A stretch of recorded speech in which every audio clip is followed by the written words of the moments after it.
내 의 하나님이여, 내가 부를 때에 응답하소서.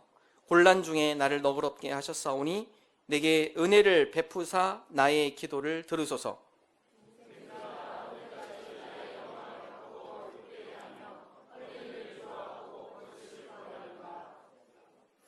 셀라 읽으셔야 합니다.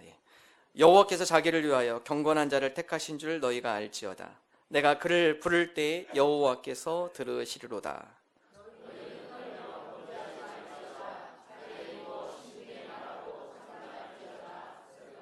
의의 제사를 드리고 여호와를 의지할지어다.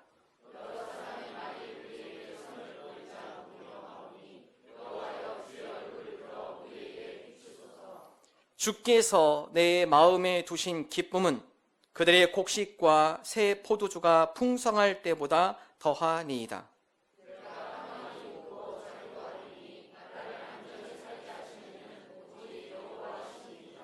아멘.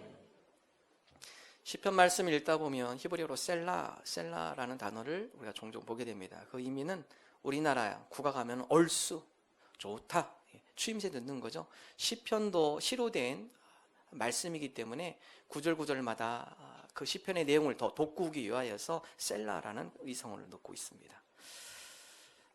어느 한 분이 택시를 탔습니다. 택시를 탔는데 보통 차 백미러에 보면 예쁜 장식 같은 걸 걸어놓기도 하죠. 어떤 분은 십자가를 걸어놓기도 하고, 또 어떤 분은 예쁜 사진을 걸어놓기도 하죠. 근데 이 택시 운전사에 있는 택시 안의 백미러에 낙지찌가 걸려 있습니다. 낚시할 때 낚시하는 분들 이렇게 찌를 해서 고기가 물었나 안 물었나 확인하는 찌 있죠. 낚시찌를 걸어놨습니다. 참 이상하다. 이분은 다른 예쁜 어떤 액세서리를 걸어놓은 것이 아니라 낙지찌를 걸어놓았네. 궁금해서 물어봤습니다. 아저씨, 그거 뭐예요? 낚시찌입니다. 근데 그거 왜 거기다 걸어놓으셨어요? 저는 술도 못하고 담배도 못합니다. 제 유일한 낙이 있다면 쉬는 날 저수지에 가서 낚시하는 것, 시간이 될 때, 틈이 날 때 낚시하는 것이 제 삶의 유일한 낙입니다.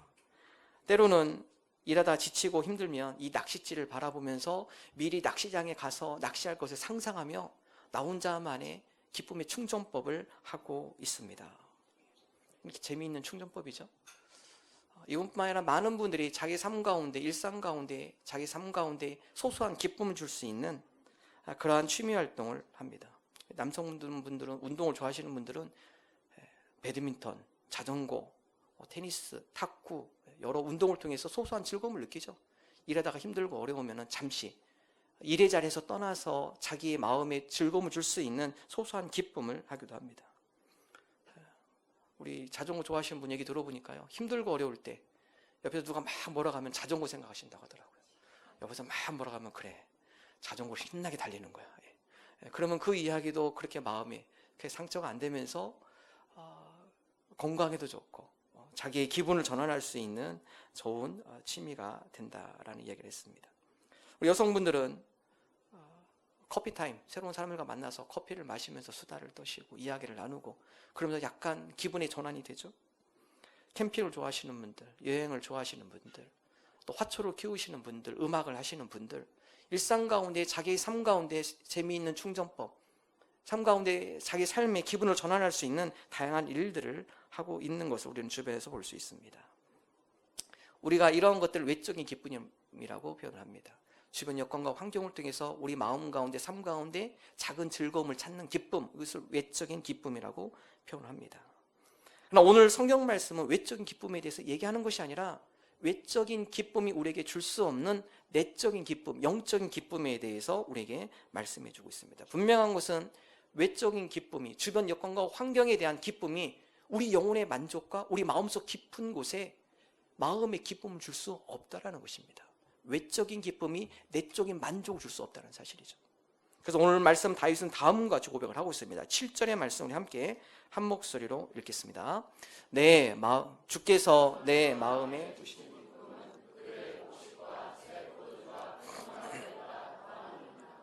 오늘 이 시편 4편의 말씀, 주께서 내 마음에 두신 기쁨이다, 다윗은 고백하고 있죠. 특별히 이 시편 4편의 말씀은 다윗이 노년기에 쓴 시편의 말씀입니다. 특별히 이 4편은 3편과 이어지는 말씀이에요. 다윗이 이 시편을 쓸 때 그때의 상황은 기뻐할 수 있는 상황이 아닙니다. 시편 3편에 보면 다윗이 언제 시편 3편을 쓰냐? 자기의 아들 압살롬이 반란을 일으킵니다. 그의 아버지에 대해서 그의 아버지의 왕권에 도전하죠. 압살롬, 다윗이 아주 귀중히 여겼던 아들이에요. 머리끝부터 발끝까지 흠잡을 데가 없는 완벽한 아들입니다. 근데 여러분, 그 아들이 아버지에게 반란을 일으킵니다.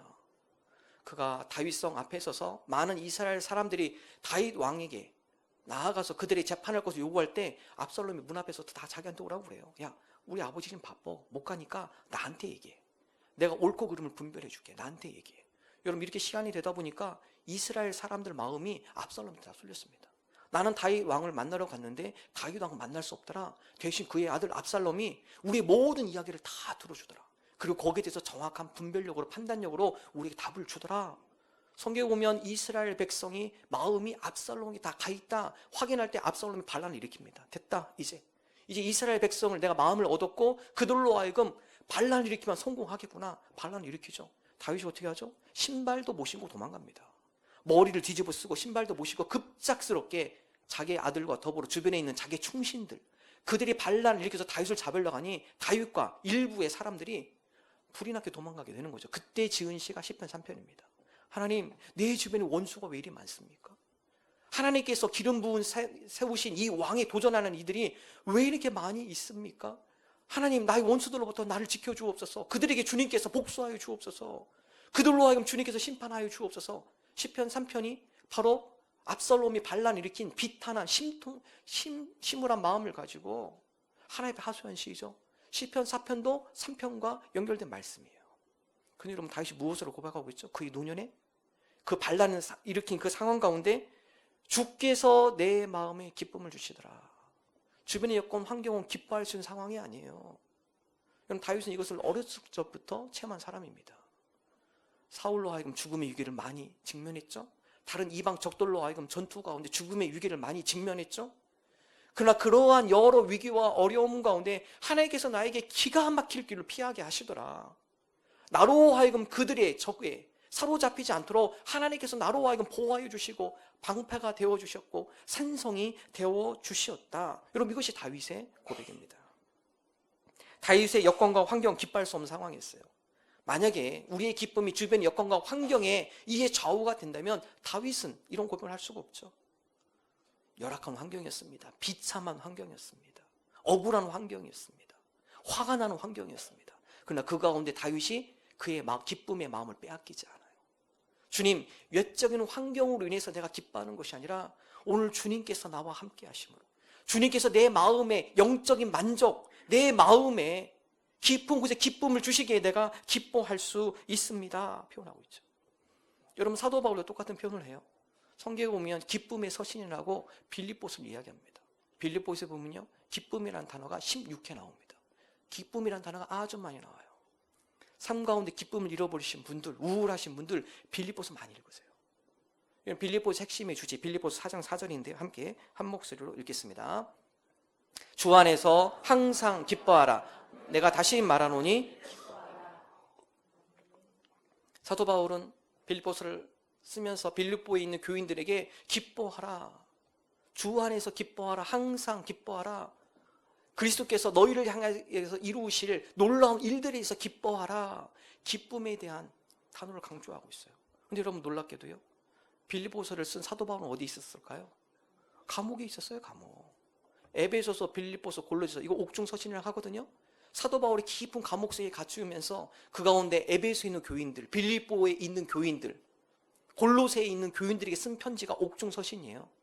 여러분, 어떻게 감옥에 있는 사람이 그 사람들로 하여금 기뻐하라고 말을 할 수 있을까요? 주변 여건과 환경은 기뻐할 수 없는 상황이에요. 주변 여건과 환경은 비참한 상황이에요. 그러나 그 가운데 사도 바울이 기쁨을 빼앗기지 않습니다. 왜 그럴까요? 기쁨은 외적 환경으로 이루어지는 것이 아니라 주님께서 우리 마음에 기쁨을 주실 때, 그때 우리가 기뻐할 수 있기 때문에 그렇습니다. 하박국 선지자도 당같이 고백하죠. 하박국 3장 17절 18절 함께 한 목소리 읽습니다. 비록 무화과 나무가 무성하지 못하며 포도나무에 열매가 없으며 감람나무에 수출이 없으며 밭에 먹을 것이 없으며 우리의 양이 없으며 외양간에 소가 없을지라도. 18절 넘어갈까요? 나는 여호와로 말미암아 즐거워하며 나의 구원의 하나님 기뻐하리로다. 하박국 선지가 10절째는 뭐죠? 다 없음이에요, 없음이에요. 무화과 나무가 무성하지 못하며 포도 열매가 없으며 감람나무 소출이 없으며 밭에 먹을 것이 없으며 우리의 양이 없으며 외양간에 소가 없을지라도 다 없어요. 그럼에도 불구하고 기뻐하죠. 주변 여건과 환경에 기쁨이 좌우된다면 하박국 선지자는 기쁨을 이야기할 수 없습니다. 다 없어요. 뭘로 기뻐하나요? 나의 구원의 하나님으로 말미암아 기뻐하리로다. 우리가 기쁨을 사라지는 시대를 살아가고 있어요. 한 주 지내면서 여러분 마음속에 기쁨이 있으셨나요? 이 세상을 바라볼 때 우리 가운데 기쁨은 사라지고 있습니다.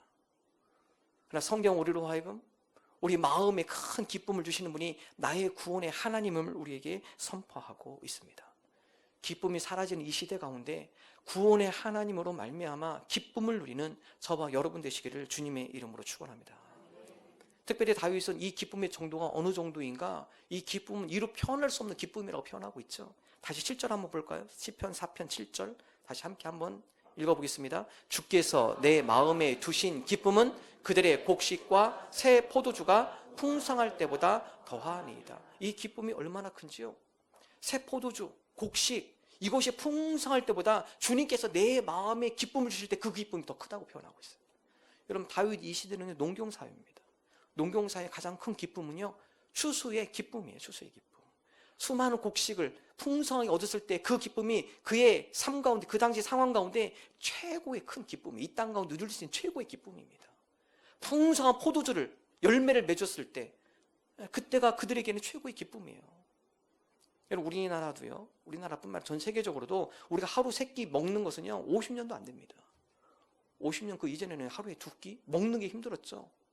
먹는 것이 힘들었습니다. 그리고 먹는 거 잘 먹고 그 가운데 배고픔을 당하지 않고 굶지 않고 살아가는 것이 어떻게 보면 기쁨의 삶이었죠. 근데 여러분 다윗이는 농경시대입니다. 더 심했죠. 더 심했습니다. 그래서 그 당시에 최고의 기쁨이라는 것은 풍성한 곡식이에요. 끼니 걱정 안 하는 거. 풍성한 소출, 농산물의 소출.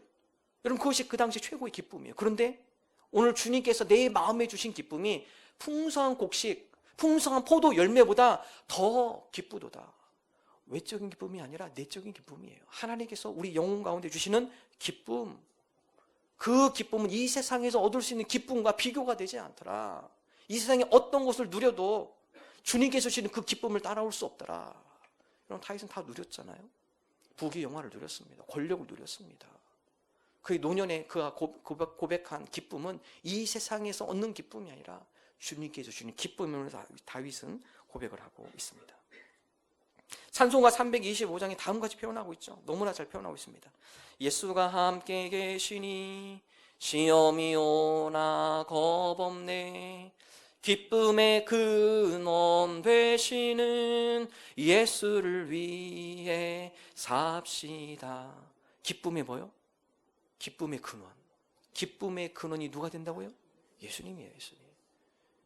기쁨의 근원이 세상이 아니라 기쁨의 근원 되시는 예수 그리스도. 주님께서 우리에게 기쁨의 근원이 되심을 고백을 하고 있습니다. 그러면 어떻게 살아야 하나요? 그 뒷부분에 또 다음같이 고백하고 있죠. 날마다 주를 섬기며 언제나 주를 기리고 그 사랑 안에 살면서 딴 길로 가지 맙시다. 기쁨의 근원 되시는 예수 그리스도. 우리가 그러한 기쁨의 근원 되신 예수 그리스도 주님께 주시는 그 기쁨을 누리기 위하여서 날마다입니다. 날마다 주를 섬기며 언제나입니다. 언제나 주를 기리며 그 사랑 안에 살면서 딴 길로 가지 맙시다. 기쁨의 근원 되신 예수 그리스도 주님 앞에 우리가 나아감으로 날마다 나아감으로 우리 가운데 기쁨이 회복되기를 원합니다. 날마다 기린다라는 것은 기억하는 것을 의미해요. 되새김을 의미합니다. 한 주일 지내시면서 주일날 와서 예배드리는 이 시간이 유일한 주님의 자리에 나간 시간이라면 월요일부터 금요일까지는 기쁨을 누릴 수 없어요. 여기서는 날마다입니다. 날마다. 언제나예요. 신앙생활하면서 우리로 하여금 가장 위험한 적 중에 하나는요. 분주함입니다. 분주. 바빠서 다음에 해야지. 바빠서 내가 다음 말씀 읽고 바빠서 내가 다음에 예배 드려야지. 분주함이 우리의 신앙의 무서운 적입니다. 성경 뭐라고 하죠? 분주할수록 오히려 더 하나님 앞에 가까이 나아가라. 그럴 때 우리의 시간이 더 지혜롭게 사용이 되어지고요. 힘들수록 주님 앞에 더 가까이 나아가라. 그 힘든 상황을 이길 수 있는 은혜를 우리에게 주시는 것이에요. 날마다입니다. 언제나입니다. 오늘 저와 여러분이 주님 앞에 가까이 나가는데 힘쓰기를 원합니다. 주님의 은혜를 우리가 되새기기를 원해요. 주님이 우리에게 주신 은혜, 그 은혜를 우리가 되새기며 그 은혜를 기억하며 주님 앞에 가까이 나가는 자들이 되게 하여 주옵소서. 특별히 우리 삶 가운데 이런 주님의 기쁨을 맛보기 위해서는요, 여러분 가능하면 공식적으로 교회의 집회, 교회의 기도에 적극적으로 참여하셔야 돼요. 겨울에는 제가 조금 추우니까 그럴 수도 있겠다 생각했는데 날씨 풀렸는데도 이렇게 새벽에 많이 안 나오시대요. 예. 보니까 날씨 때문에 안 나오신 게 아니었어요. 게을렀어요. 예. 밤에 늦게 주무시고 월요일부터 토요일까지 힘드신 거예요. 그러면 기쁨을 주시는 주님 앞에 가까이 나가는데 힘쓰십시오. 수요일, 수요 어머니 기도회, 큐티 모임, 이번 주 금요 찬양 기도회, 어떻게 하면 주님, 제가 주님의 기쁨의 자리에 가까이 나아갈 수 있을까요? 여러분 그럴 때 일주일의 삶이 힘을 얻는 겁니다. 주일날 물론 주일날 나온 것도 귀한 거예요. 주일날 받은 은혜를 가지고 한 주간에 살아갈 수 있는 힘이 되는 거죠. 그러나 그 가운데 기둥을 하나씩 더 세우셔야 돼요. 주님 앞에 더 가까이 나아감으로 우리 삶 가운데 주님이 주신 기쁨을 회복하기를 원합니다. 요한복음 15장 11절 다음같이 말씀하지 함께 한 목소리로 읽습니다. 내가 이것을 너희에게 이름은 내 기쁨이 너희 안에 있어 너희의 기쁨을 충만하게 하려 함이라. 여러분 요한복음 15장은요 포도나무 피입니다. 예수님께서 다같이 얘기하죠. 나는 포도나무요 너희는 가지라. 그가 내 안에 내가 그 안에 있으면 그 사람이 많은 열매를 맺나니 나를 떠나서는 너희가 아무것도 할 수 없습니다. 예수님께서 포도나무 우리는 가지 어떻게 하라고요? 붙어있는 거죠. 붙어있는 거. 왜 그렇습니까? 나의 기쁨이 너희 가운데 충만케 하기 위하여서 나 옆에 붙어있어라. 가까이 나아가라. 우리 삶 가운데 기쁨이 사라지고 있는 이 시대 가운데 주님께서 주시는 기쁨으로 충만하기를 원합니다. 기쁨의 되새김의 자리를 사모하십시오. 주님 일주일 삶 가운데 우리가 기쁨의 자리로 나가는데 날마다 힘쓰게 하여 주옵소서. 언제나 그 자리를 기억하게 하시며 주님께서 우리 가운데 주시는 영적인 만족, 영적인 기쁨, 마음의 기쁨을 회복하는 기쁨의 신앙인들 되게 하여 주옵소서. 이런 믿음으로 나가는 저와 여러분 되기를 주님의 이름으로 축원합니다.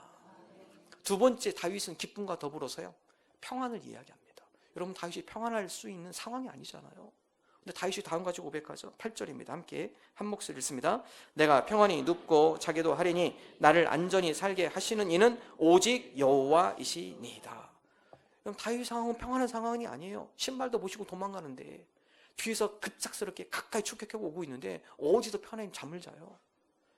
다윗은 이것을 많이 경험했죠. 사울에게도 쫓기면서 두 다리에 한번 쭉 펴고 마음껏 자본 적이 없어요. 그런 삶을 살았죠. 다윗의 노년에 당하지 고백합니다. 내가 이런 여러 가지 사망의 음침한 골짜기를 내가 다니면서 해를 두려워하지 않았던 것은 주의 지팡이와 막대기가 나를 지켜주셨다. 믿음의 고백이죠. 오늘 말씀도 마찬가지입니다. 내가 평안히 눕고 자기도 하리니 왜냐하면 여호와께서 나를 안전하게 거하시게 해주기 때문에 그렇습니다. 그 마음속에 평안이 임한 것 주변 여건과 환경이 아니에요. 주변 여건 환경은요 불안합니다. 불안해요. 여러분 우리 시대가 그렇지 않나요? 사람이 불안하면 제일 먼저 나타나는 특징 중에 하나가 잠이 안 와요. 불면증이 시달리기 시작합니다. 밤에 잠이 잘 안 오고 누워도 엎치락 뒤치락 30분, 1시간 이상 지나야 잠이 오시는 분들 마음에 근심이 있는 겁니다. 뭔가 불안한 거예요. 마음에 평안이 없는 거예요. 오늘 저와 여러분이 우리 마음 가운데 주님께 주시는 평안으로 우리가 평안함을 누리기를 원합니다. 바울과 실라, 사도행전 16장에 보면 바울과 실라 빌립보에 가서 하나님의 복음을 전하죠. 복음을 전하는 가운데 귀신 들리는 한 여종이 와서 자꾸 방해를 합니다. 전도를 할 때마다 복음을 전할 때마다 옆에서 자꾸 막고 방해를 하고 바울이 그 가운데 그 여종에게 선포를 하죠. 악한 영은 그곳에서 떠나갈지어다. 귀신 들린 여종이 정상으로 들어와요. 정상이 되니까 누가 그 가운데 난리가 났느냐? 점치는 그 여종으로 해서 돈을 벌었던 상인들이 난리가 났습니다. 이제는 이 여인이 점을 못 치기 때문에 우리 돈벌이가 다 끊겼다. 관리들에게 고소해요. 바울과 실라는 사람이 빌립보에 왔는데 이 사람들이 이상한 소문을 내고 다니고 이곳에서 사람들에게 이상한 것들을 선포하고 다닌다. 관리들이 그 얘기만 듣고 바울과 실라를 데려다가 옷을 찢어서 채찍을 때립니다. 거기서 멈추지 않고요. 성경 말씀 보면 깊은 옥에 가두어 버려요. 깊은 옥이라는 것은 살인수만 가는 곳이에요. 그냥 옥도 아니라 가장 깊은 곳, 흉악범들. 그걸로 끝나나요? 아니에요. 발에 착고를 맵니다. 착고를 매서 꼼짝 못하도록. 바울과 실라의 상황은 최악의 상황이었죠. 깊은 감옥 속에 살인수들과 함께 더불어서 그 감옥에 갇혀야만 하는 상황, 그 가운데 바울과 실라가 기쁨을 빼앗기지 않습니다. 그들 마음 가운데 평안을 빼앗기지 않아요. 바울과 실라가 찬양하기 시작해요. 주님, 우리의 외적인 환경은 찬양할 수 없는 상황이지만 그러나 우리를 인도하시고 우리를 살리시고 우리 인생을 주관하시는 하나님을 우리가 이 속에서도 찬양합니다. 어떤 일이 일어나죠? 옥터가 움직여요. 깊은 옥인 옥터가 움직여요. 감옥문이 열려 풀리고 그들의 발을 꽁꽁 메었던 쇠사슬의 착고가 풀려집니다. 하나님을 찬양하며 주님을 경배하며 그 가운데 하나님 되심을 선포하며 나갈 때 환경과 주변은 열악하고 침울하고 분통이 터지고 어려운 상황이지만 그 환경이 지배되지 않는다는 사실입니다. 오늘 저와 여러분의 감옥과 같은 뭔가 나를 꼭 올가매고 있고 그 가운데 피해갈 소망이 없어 보이고 이런 분이 있으시나요? 찬양하십시오. 바울과 실라처럼 하나님을 높이십시오. 하나님, 우리가 이 감옥 같은 이 상황 가운데서 바울과 실라가 하나님을 높이며 찬양할 때 감옥문이 활짝 열리는 것처럼 우리가 이 감옥에 지배당한 것이 아니라 우리가 이것을 오히려 극복해 나간 것처럼 우리 가운데 그런 평안을 허락하여 주옵소서. 주님의 놀라운 역사를 우리에게 보여주시옵소서. 사도행전 27장에 보면요, 바울이 황제에게 상소합니다. 주변의 사람들이 재판을 하려고 하자. 나 로마 시민이에요. 함부로 나한테 재판하지 말고 로마 황제한테 가서 내가 재판받겠습니다. 상소해요. 그래서 사도 바울을 배에 태우고 로마로 압송하죠. 근데 27장에 보면 유라굴로라는 광풍이 일어납니다. 성경에 보면 이제 미친 바람이라고 그래요. 얼마나 바람이 요동치는지 배가 거의 뒤집을 지경이에요. 먹구름이 끼우고 낮과 밤이지 구분이 안 되고 배에 탔던 많은 사람들 273명이 전부 다 죽었다. 우리는 별도 보이지 않고 달도 보이지 않고 해도 보이지 않고 이게 하루가 간지 안 간지, 파도는 잠잠할 기미를 안 보이고 바람이 잠잠할 기미를 안 보이고 조만간 이 배가 파도에 휩쓸려서 뒤집어지겠구나. 희망이 없습니다. 다 같이 고백하면 사도행전 27장 20절 우리 함께 한 목소리 읽습니다. 여러 날 동안 해도 별도 보이지 아니하고 큰 풍랑이 그대로 있음에 구원의 여망마저 없어졌더라. 구원의 여망마저 없어졌다. 해도 보이지 않아요. 별도 보이지 않아요. 더 이상 우리가 이곳에서 살 소망이 없습니다. 그런 가운데 유독 한 사람 평안함을 누리고 있어요. 다 같이 얘기하죠. 여러분, 걱정하지 마세요. 안심하십시오. 하나님께서 나에게 이 배가 침몰되지 않을 것을 말씀하셨고 여러분 모두가 한 사람도 다치지 않고 육지에 잘 도착할 것입니다. 여러분 안심하십시오. 바울이 선포합니다. 다음 같이 얘기하죠. 25절의 말씀 함께 한 목소리로 읽습니다. 그러므로 여러분이요 안심하라. 나는 내게 말씀하신 그대로 되리라고 하나님을 믿노라. 하나님께서 나에게 말씀하시는데 여기 있는 어떤 누구도 한 명도 생명을 잃지 않을 것이라 말씀하셨습니다. 그러므로 여러분 평안하십시오. 안심하십시오. 여러분이 안전하게 육지로 옮겨질 것입니다. 하나님에 대한 신뢰. 우리도 소망이 보이지 않을 때가 있죠. 깜깜한 것 같아요. 하루하루가 시간이 어떻게 가는지 모르게 바쁘게 돌아가면서 여러 일에 대한 스트레스, 여러 상황에 대한 여러 가지 불안한 요소들. 여러분, 우리는 지금 불안한 시대에 살아가고 있잖아요. 직장에 대한 여러 불안함 있죠. 가정에 대한, 자녀에 대한 불안함 다 있으시죠. 이 아이들이 어떻게 될까? 자녀에 대한 염려 다 마음에 있으시죠. 사회에 대한 불안함 다 있죠. 우리 마음속에 편안함보다는 불안함이 우리 마음을 많이 엄습해오고 있다는 사실입니다. 주님, 현재 이 불안한 시대에 살아가고 있는 우리에게 주님께 주신 평안 가운데 우리가 요동하지 않게 해주옵소서. 주님께서 사도 바울과 더불어 그 모든 사람을 안전하게 인도해 주신 것처럼 우리와 우리 가정과 교회 공동체 가운데 하나님 평안함을 주시어서 그 가운데 안전함과 평안함 가운데 항해하는 믿음의 사람들이 되게 하여 주옵소서. 세상은 우리에게 속삭여요. 속삭입니다. 조금만 더 벌면 너 평안해질 거야. 그러니까 조금만 더 승진해지면은 평안에 임할 거야. 너희 자녀들이 다 크고 이제 대학교 들어가고 그러면 좀 마음이 평안해질 거야. 우리 다 겪으신 분들 평안하십니까? 자녀가 대학교 딱 들어가니까 평안하세요? 평안이 확 오셨나요? 승진하시니까 마음에 야, 불안함이 다 사라졌구나. 예, 이제 평안함만 있구나. 그러시나요? 세상은 자꾸 속삭입니다.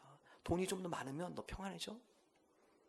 네 자녀가 지금 유치원, 영어하고 유치원 참 힘들지? 이제 조금만 커서 대학교 들어가면 평안해져? 고민 더 많아집니다. 그때부터. 예, 더 심란해지기도 하고요. 세상으로부터 평안을 누리는 게 아니죠. 주님, 세상은 늘 불안한 시대에 우리가 살아가고 있지만 그러나 그 가운데 우리의 마음이 유동하지 않도록 주님께서 우리 마음 가운데 평안함을 주시옵소서. 여러분, 평안은요, 환경을 떠나 나의 마음에 성령님이 임재할 때, 그때 곧 평안이 임합니다. 성령님 우리 가운데 임재하여 주시고, 불안한 이 시대 가운데 우리 마음이 유동하지 않도록 성령님 우리 마음을 주관하여 주옵소서. 다스려 주옵소서. 우리의 마음과 생각을 지켜 주시옵소서. 그래서 8절 후반절 다 같이 고백하죠. 함께 한 목소리 읽습니다. 나를 안전히 살게 하시는 이는 오직 여호와이시니이다. 주변 환경이 아니에요. 오직입니다. 오직 유일한, 내가 안전히 살게 하고 내 마음이 평안함을 누리는 것은 주변 환경이 아니라 오직 유일하게 여호와 하나님이 그것을 해줄 수 있는 거군요. 다윗의 노년의 고백입니다.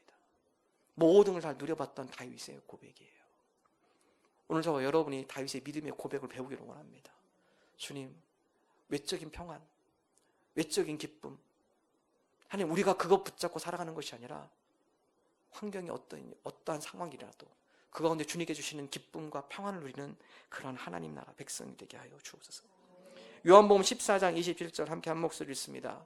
평안을 너희에게 끼치노니 곧 나의 평안을 너희에게 주노라. 내가 너희에게 주는 것은 세상이 주는 것과 같지 아니하니라. 너희는 마음에 근심하지도 말고 두려워하지도 말라. 예수님께서 말씀하죠. 세상이 주는 것, 내가 너희에게 주는 평안, 이 평안은 세상이 주는 평안과는 비교할 수 없는, 세상이 주는 평안과 같지 않은, 너희 마음에 근심도 없고 두려워하지도 않게 한 평안, 이 평안을 주신다고 말씀합니다.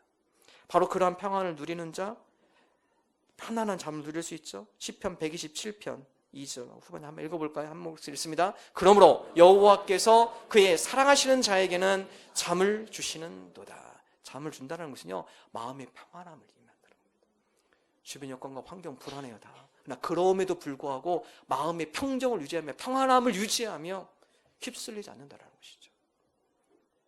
불안한 시대에 살아가고 있는 오늘 저와 여러분, 이 시대 가운데 우리가 평안을 누리는 것이 아니라 주님께서 우리 가운데 임재하시며 성령님께서 우리 가운데 임재하실 때 주님께서 우리의 마음을 지키시고 붙들으시는 주님이시는 참 평안을 누리시는 저와 여러분 되시기를 주님의 이름으로 축원합니다.